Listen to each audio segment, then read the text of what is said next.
दी थी वो थी सच्चा संतोष, एक प्रेरक बुद्ध कथा।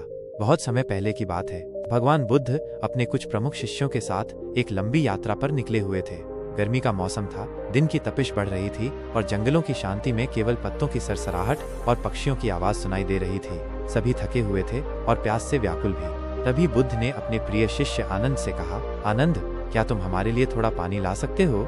आनंद ने श्रद्धापूर्वक सिर झुकाया और पास ही के गांव की ओर बढ़ गया। वहां पहुंचने पर उसने देखा कि तालाब में पानी है, लेकिन उसमें भैंसें नहा रही थीं। तालाब का पानी कीचड़ भरा और मटमैला हो गया था। आनंद उसे देखकर लौट आया और बुद्ध से कहा, भगवान, वो पानी पीने योग्य नहीं है, उसमें जानवर नहा रहे हैं और पानी बहुत गंदा हो गया है। बुद्ध मुस्कुराए। न उन्होंने कोई नाराजगी जताई, न कोई हड़बड़ी दिखाई। उन्होंने बस कहा, कोई बात नहीं आनंद, तुम कुछ समय रुक जाओ, फिर से उस तालाब के पास जाना। आनंद थोड़ा हैरान था, लेकिन उसने कुछ नहीं कहा। वो बुद्ध की आज्ञा मानते हुए एक पेड़ के नीचे बैठ गया। थोड़ी देर बाद वो फिर से तालाब की ओर गया। अब दृश्य बदल चुका था। तालाब का पानी शांत था, ऊपर की सारी कीचड़ बैठ चुकी थी और पानी एकदम स्वच्छ और पारदर्शी लग रहा था। आनंद ने वहीं से स्वच्छ जल भर लिया और बुद्ध के पास ले आया।